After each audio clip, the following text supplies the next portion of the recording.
ہم نہیں روکیں گے آپ. تو حقیقی آزادی کی میں ساری قوم کو یاد کرا دوں, 2 اس کے ستون ہیں جس کے اوپر حقیقی طور پہ قوم آزاد ہوتی ہے. سب سے پہلا, قوم کے فیصلے قوم میں ہوں, کسی اور قوم کی غلامی نہ کرے. ہم کسی سپر پاور کی غلامی نہ کریں.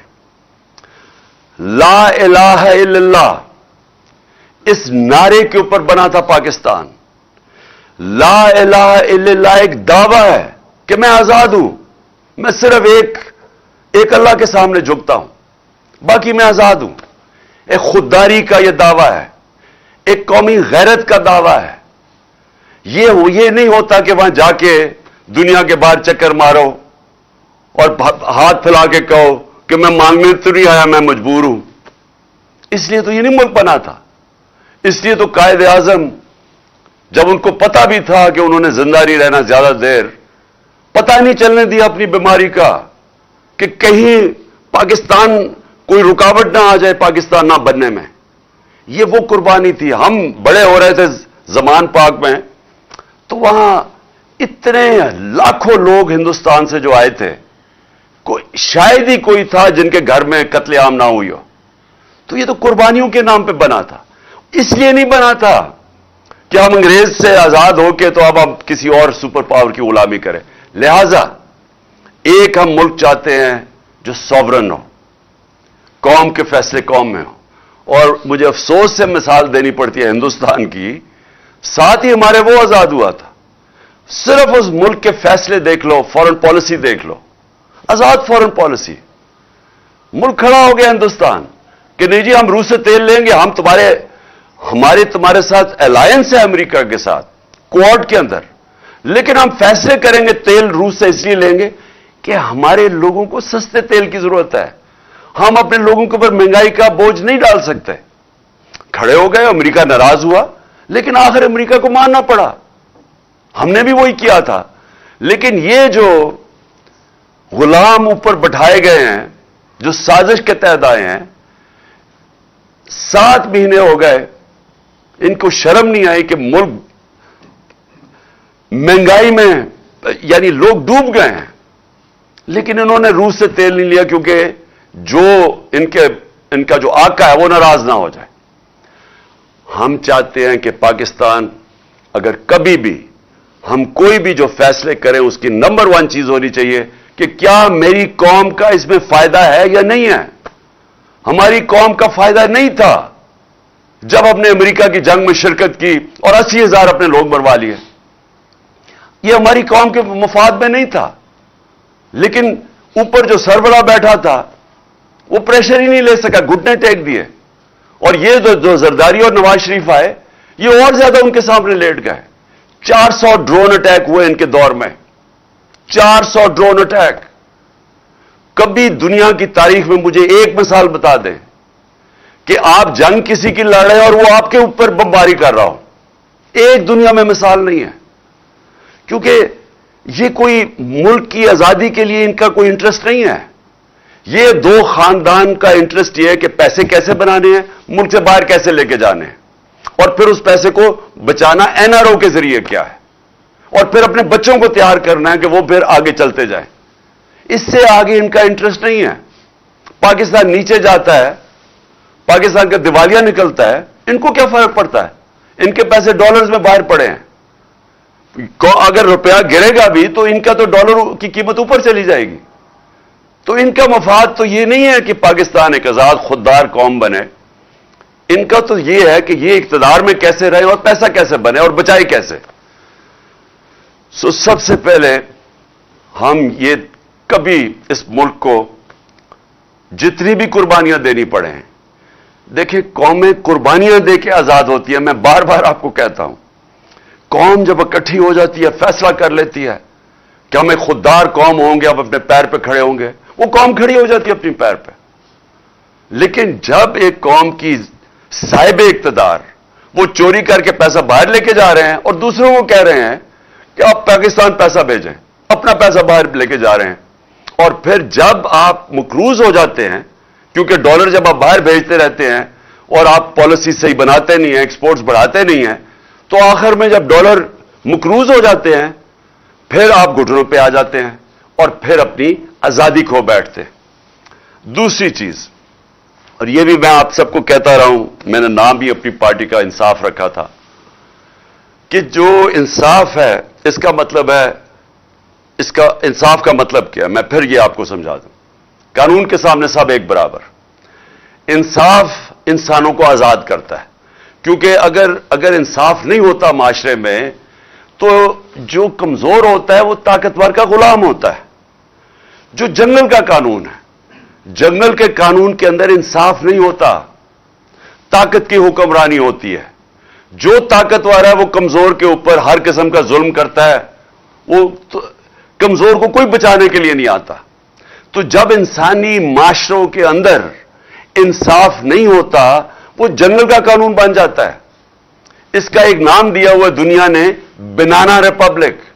وہ بنانا ریپبلک بن جاتا ہے جدھر انصاف نہیں ہوتا, جدھر رول آف لا نہیں ہوتا. یہ ہمارا اس سے بھی بڑا مسئلہ ہے, پہلے سے بھی بڑا مسئلہ, کہ یہاں انصاف ہی نہیں ہے. ہمیں مثالیں اب بار بار ہر روز دیتا ہوں کہ اعظم سواتی کو اگر انصاف نہیں مل سکتا, پاکستان کے سینیٹر کو, ایک آدمی جو اپنی ساری کمائی باہر کرتا ہے اور پاکستان کمائی لے کے آتا ہے, اس کو انصاف نہیں مل سکتا, اس سے ظلم کی انتہا ہوتی ہے. ارشد شریف کو انصاف نہیں مل سکتا. ساری پاکستان کی صحافی برادری کو سوچنا چاہیے, اور میں تھوڑا مایوس بھی ہوں اپنی صحافی برادری سے, کہ جو ارشد شریف سے ہوا ہے, اوروں سے بھی ہوا ہے, لیکن جو ارشد شریف سے ہوا, اگر آپ اس کے اوپر کوئی سٹینڈ نہیں لیں گے, اور آپ کو سٹینڈ لینا چاہیے تھا, جس طرح اس کے اوپر ایف آئی آرز کاٹی گئیں, اس کے اوپر دھمکیاں دی گئیں. کیوں دھمکیاں دی گئیں؟ کہ جو آپ کا موقف ہے, کیونکہ جو حکومت میں بیٹھے ہیں وہ ڈرے ہوئے تھے کہ سچ سامنے آ جائے تو وہ سازش سامنے لے کے آ رہا تھا. ارشد شریف کیا کر رہا تھا؟ وہ سازش سامنے لے کے آ رہا تھا جو اس ملک سے ہوئی ہے. تو اس کے باوجود کہ وہ سچ اور رائے حق پہ کھڑا تھا, اس کو دھمکیاں مل رہی تھیں, اس کو جان کی پھر دھمکی دی گئی. جب وہ اور اس کے گھر والوں کو سب پتا ہے, ارشد شریف کی والدہ کو سب پتا ہے کون دھمکیاں دے رہا تھا. اور آخر میں وہ جب ملک سے باہر گیا اور پھر پاکستان بلانے کی کوشش کی, وہ کینیا گیا اور جو اس کو شہید کیا گیا. یہ اگر ارشد شریف نمبر 1 پاکستان کا انویسٹیگیٹو جرنلسٹ, اگر اس کو مار سکتے ہیں اور کوئی پھر پوچھنے والا نہیں ہے, کوئی انویسٹیگیشن ہی نظر آ رہی کہ ہوگی صحیح معنی میں, کسی کو اعتماد نہیں ہے, کیونکہ سب کو پتا ہے کہ طاقتور دوسری طرف ہے, اور سب کو پتا ہے اس ملک میں کہ جب طاقتور کے سامنے ایک کمزور کھڑا ہوتا ہے انصاف نہیں ملتا. ملک کا ایکس پرائم منسٹر, جو میں نے آپ کو کہا کہ اگر میں ایف آئی آر نہیں رجسٹر کروا سکا, پولیس والے کہتے کہ جی ہماری پنجاب گورنمنٹ ہے, ہماری پولیس ہے, وہ پولیس والے کہتے جی اگر آپ نے میں استعفیٰ دے دیتا ہوں, میں نہیں یہ کر سکتا, کیونکہ طاقتور تھا دوسری طرف. ڈرٹی ہیری, اس کا نام سن کے سارے ڈر جاتے تھے. یہ بھی تیار ہو گئے کہ ہاں جی پرائم منسٹر کے خلاف بھی کر دیں گے, اور جو وہ ہے دوسرا انٹیریئر منسٹر اس کے خلاف بھی, لیکن یہ کوئی خاص ہے کہ اس کو ہم نہیں کچھ کر سکتے. یہ کوئی ایسی طاقت والی چیز ہے, یہ قانون کے اوپر ہے, اس کو لائسنس ٹو کل ہے. یہ جو بھی کرے گا, ہم اس ملک کا قانون اس کو نہیں پکڑ سکتا. تو یہ بات میری نہیں ہے, یہ اب سب کی ہے, ساری قوم کی ہے, کہ اگر یہ ایسے ملک چلانا ہے, یہ ملک ہم جو مرضی کر لیں, جتنے مرضی ٹیلنٹڈ پاکستان ہو جائیں, ہم جتنی اچھی پالیسیز لے کے آ جائیں, یہ ملک کبھی کامیاب نہیں ہو سکتا. حضرت علی رضی اللہ تعالیٰ کا قول ہے, اور میں یہ بار بار اب سے نہیں 26 سال سے یہ بتا رہا ہوں, کہ کفر کا نظام چل جائے گا, لیکن ظلم اور ناانصافی کا نظام نہیں چل سکتا. اور اگر آپ نے دیکھنا نہیں چلتے ہوئے تو ساری ڈیولپنگ ورلڈ غریب ملک دیکھ لیں, جن کو ڈیولپنگ ورلڈ کہتے ہیں وہ سارے غریب ملک ہیں. ایک غریب ملک آپ